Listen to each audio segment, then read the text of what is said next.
Defending champions of pro football's toughest division, the Oakland Raiders faced an awesome 1973 schedule, including the undefeated world champions, plus every AFC playoff team. And of the first 7 games, only one would be at home.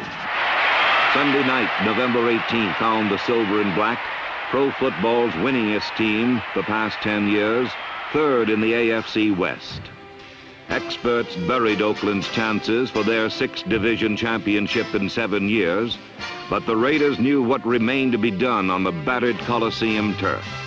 Forged in the fires of adversity, fueled by an unyielding total commitment to excellence, the character of the Raiders rose to heights of greatness in a thundering drive to the playoffs. Thus was written another heroic chapter in the proud history of an organization that ranks atop the sports world. Thus was written Conquest and Character, the story of the 1973 Oakland Raiders.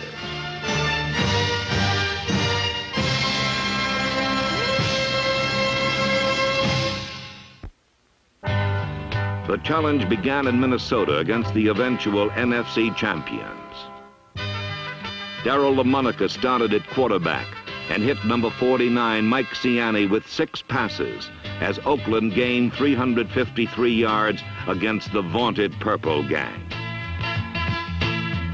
Top draft choice Ray Guy marked his pro debut with a 50-yard punting average, while number 43, George Atkinson, put the Raiders on the board with an electrifying punt return.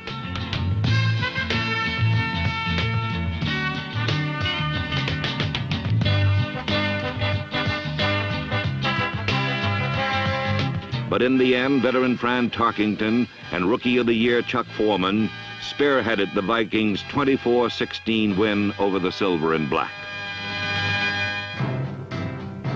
The next Sunday found Coach John Madden and the Raiders at California Memorial Stadium against the world champion Miami Dolphins. The order of battle was set early as Dan Connors blacked out Larry Zonka's power. Then number 77, Bubba Smith, and the young Raider defensive unit turned off the light of flashy runner Mercury Morris. Oakland played errorless football and over 74,000 appreciative fans, largest crowd to ever see a pro game in Northern California, knew Miami's record 18-game win streak was in danger. Number 23, Charlie Smith, and number 44, Marv Hovett, rampaged Goldweight. 4 times this duo drove within field goal range. 4 times astute coach John Madden called on veteran George Blanda.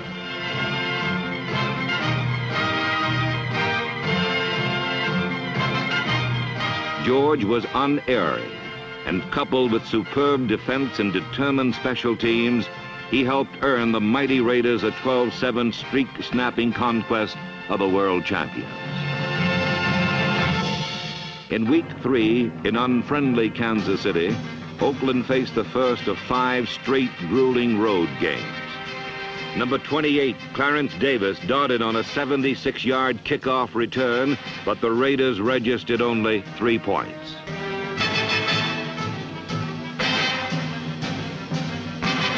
The powerful Chiefs managed only 3 field goals themselves as punter Ray Guy's cloud-clipping shots boomed into the land of no return. The Oakland defense held the hard-won ground savagely.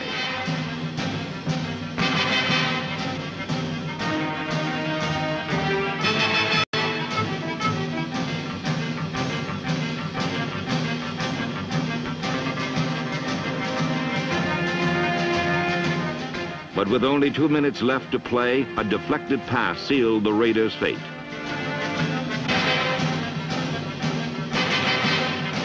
The 16-3 loss to the Chiefs left Oakland with 1 win in 3 games. With 4 straight road games still ahead, Raider character would be severely tested. In St. Louis, the Silver and Black faced soaring temperatures and an explosive Cardinal offense.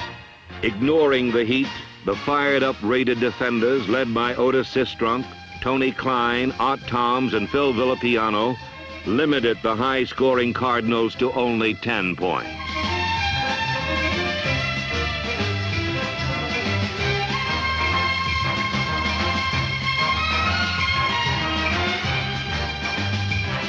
Behind flawless protection from Jim Otto, George Beeler, Gene Upshaw, Art Shell, Bob Brown, and John Vella, Kenny Stabler completed 19 of 31 as the surging Oakland offense gained nearly 450 yards.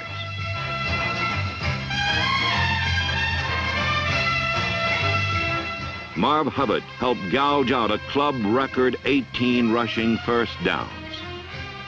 Defense had been paramount in the first 3 games, but offensive prowess came to the fore as Hubbard blasted in for the 17-10 clincher.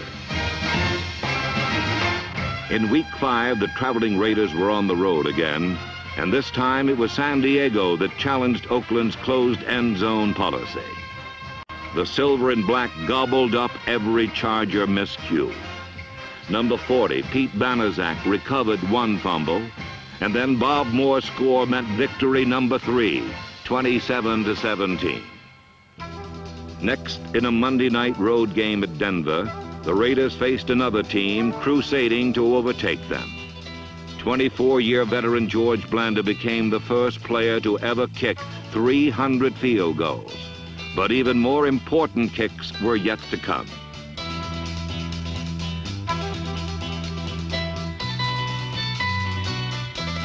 Three times the Raiders rallied from behind.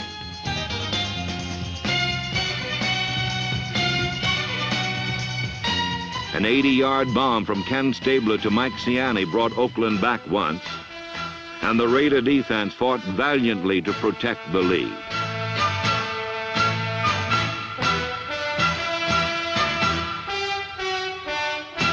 Despite clutch plays like this interception by number 31 Jack Tatum, the rugged Broncos forged a 17-13 lead.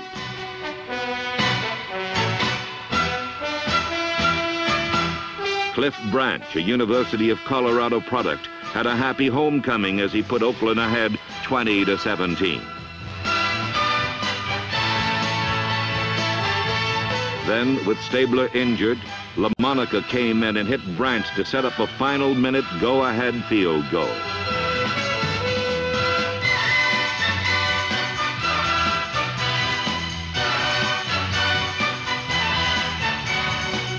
But Denver came back to tie the game at 23, and Oakland's 3-2-1 record left the AFC Western Division title up for grabs.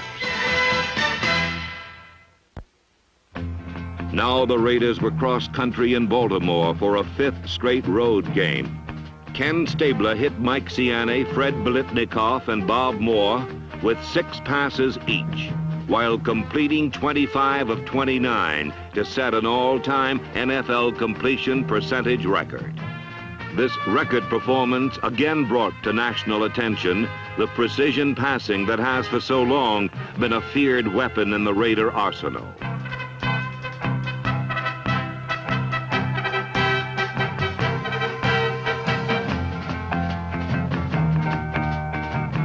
When the Colts tried to emulate Raider success, they ran into trouble from alert number 26, Alonzo Skip Thomas.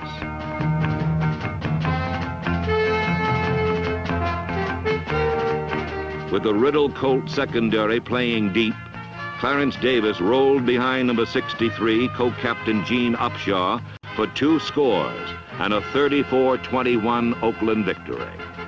5 straight away games. And yet, this young Raider squad had allowed but 1 game to result in defeat.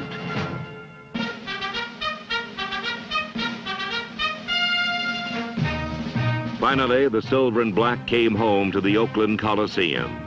Their opponents in this 8th week of the season were the New York Giants.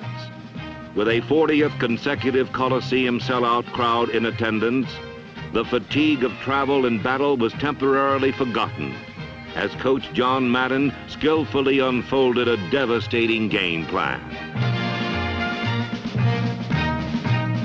Against New York, Raider superiority was evident from the opening whistle. Yard by yard, man by man, point by point, Oakland vanquished the Giants in a surge of raw power.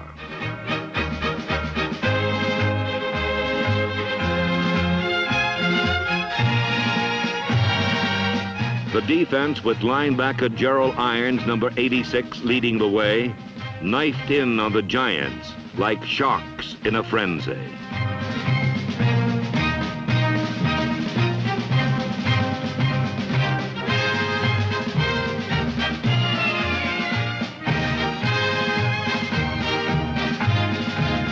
Down after down, the Raiders displayed the intensity of a proud team in search of its 9th consecutive winning season.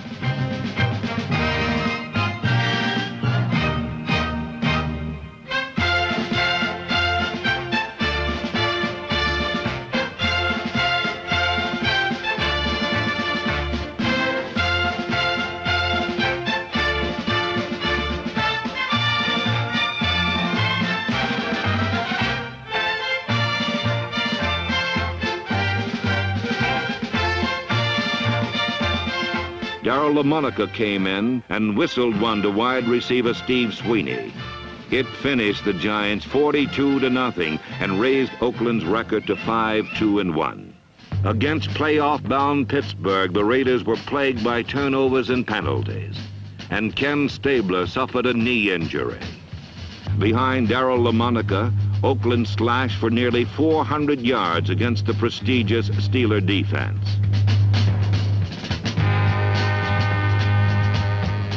Despite this display of strength, the Raiders scored only 9 points.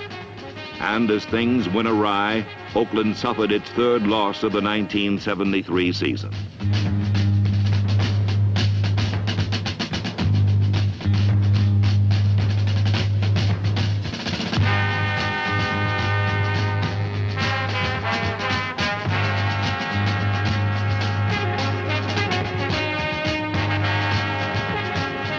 But while the 17-9 defeat was damaging, the bruising defensive struggle with Cleveland the following week was even more costly.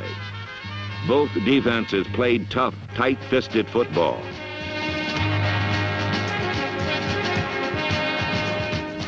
If you were lucky, you were able to crawl away.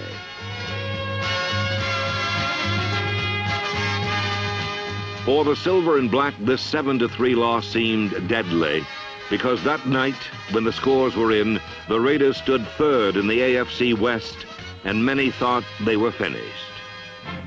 With San Diego in Oakland, it was a must-win situation for the Raiders. The Chargers employed trick formations, but Coach Madden's competent staff had the Silver and Black poised and ready.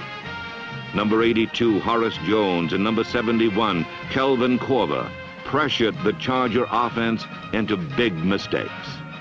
The Raiders' conference-leading defense forced a miscue that safety man George Atkinson turned into a score, and the Chargers were never close.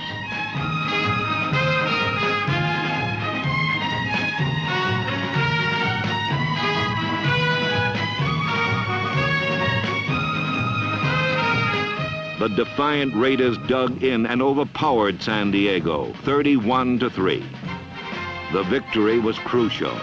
Oakland's comeback tradition blended with a strong pride that would not allow this team to give an inch, despite the imposing obstacles that barred their charge to the division title.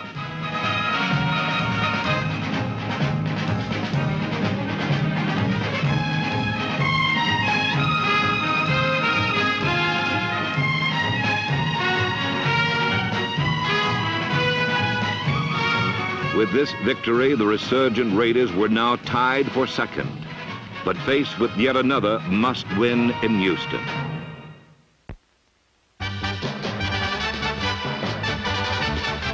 Against the Oilers, Marv Hubbard raced for 121 yards to contribute to a new Raider season rushing record of 2,510 yards. But the Raiders were in a rugged battle inside the Astrodome. The Oakland defense bent, but a touchdown-saving effort by number 24, Willie Brown, epitomized Raider determination. And 2 plays later, the Houston scoring threat was smashed when linebacker Phil Villapiano picked off a forced fumble.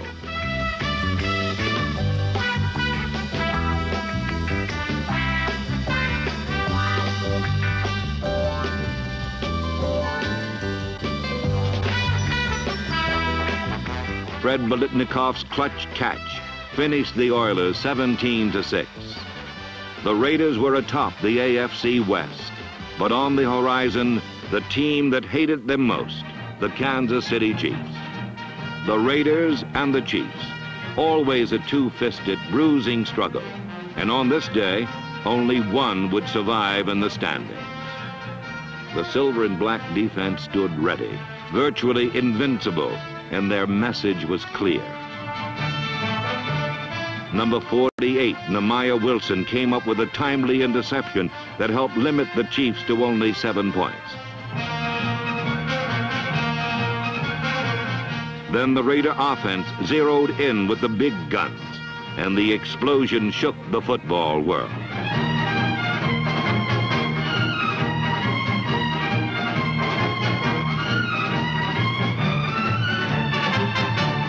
This was the offense that would finish number 1 in the AFC, and KNBR's Bill King described the relentless roll of the onrushing silver and black wave. Stabler gives the ball here to Hubbard. He breaks a tackle to the 25, the 20, the 15, the 5. Touchdown Raiders! Marv Hubbard, 31 yards as he hit off the left side. He got a block from Smith. He blew through the hole where Wilbur Young missed him and was off to the races with a fruitless pursuit by Jim Kearney.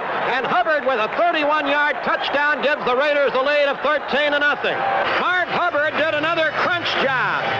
And after the crunch came the crumble as the Oakland defense got it back and the Chiefs were ground to dust 37-7.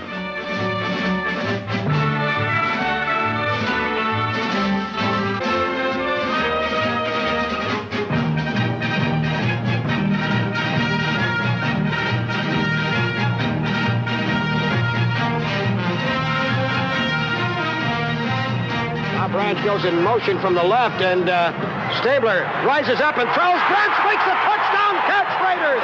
There was an incredible play. Branch started in motion from the left. He stopped behind Upshaw, the left guard, reversed and came back to the left, slanted into the end zone. Stabler laid it in his hands. Now only 2 teams remain, and the last regular season game was the only one that mattered. The Raiders had battled back and now face the final challenge to their championship plans, the Denver Broncos.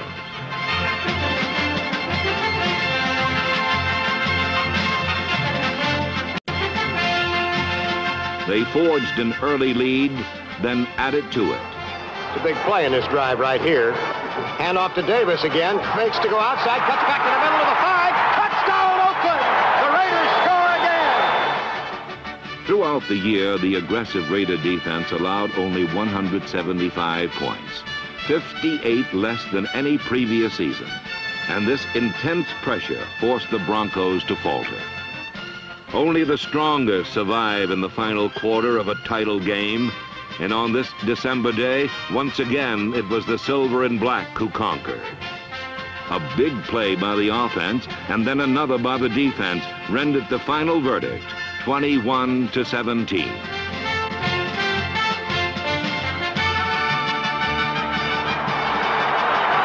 Denny Stabler and Mike Ciani may have just broken the hearts of all of Denver, Colorado, with a 31-yard bomb. Stabler went to Ciani, who made a late break at about the 8-yard line, flew by Calvin Jones, and then floated high in the air to make a magnificent catch of that football. Washington to the left now. Back to passes Ramsey. Pumps, runs out of the pocket, throws on the move, and it's intercepted by Skip Thomas on a deflection at the 45. Thomas running around to use up time. They're driving out of bounds with 1 second to go, and the Raiders are in. The ball was deflected off Riley Odom's high stretched fingertip. There's the gun. The ball game is over. The Raiders, for the 6th time in 7 years, win the Western Division of the American Football Conference. Just 6 days after Denver, the Raiders and Steelers met in an AFC playoff game marked by Oakland's methodical mayhem. Number 84, Tony Fly. Defensive tackle from Syracuse. Number 80, Art Hall. And right linebacker from Maryland Eastern Shore. Number 86, Gerald Myers. And the defensive captain of the Oakland Raiders, number 24, Willie Brown. 1st and 10, Pittsburgh 39. Barry Pearson left, Lewis to the right. He sets up. He looks. Pass is batted up in the air. Filipiano intercepts at the 40-yard line of the Raiders. One of the Raiders in rushing pass rushers batting the ball high into the air. The first turnover of the day. Back again goes Bradshaw. He's looking for Barry Pearson. He's throwing far down the middle, overthrown. Intercepted by Atkinson at the 28. He's at the 30. He brings it back to the 38. Spikes the football as he's tackled by Barry Pearson. Oakland has its 3rd interception of the day. Bradshaw sets up, then lobs one out to the left, broken up, intercepted. Willie Brown at the 50, Willie at the 40. He's at the 30, the 20, the 10, the 5. Touchdown Raiders! Oakland Coliseum has exploded as the great veteran Willie Brown tipped the pass intended for Pearson. Bobbed it into the air so he could grab it at the 50 and outraced everybody to the end zone. A 50-yard interception returned by Willie Brown. Suddenly the Raiders are leading by 15 with Blanda trying to tack on another one. With design and desire, the awesome Raider juggernaut ripped out huge chunks of Steeler turf.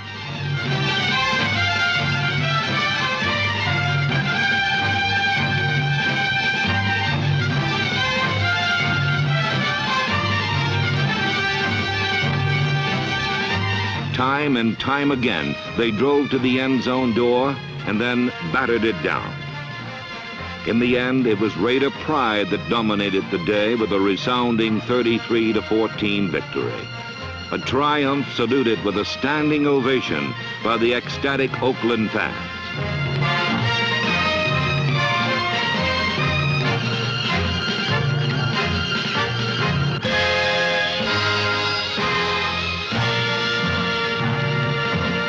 "16 weeks after the league opener, the Raiders journeyed cross-country to meet the Miami Dolphins for the AFC Championship. On the initial series, the Raiders mounted a strong drive that was killed by a heartbreaking penalty.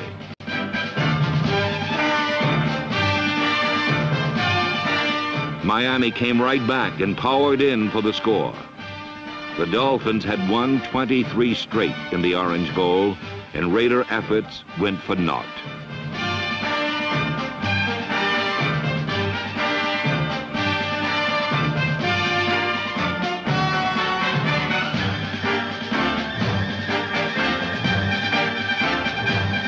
Oakland had 10 points, Miami 27, and the Raider season ended.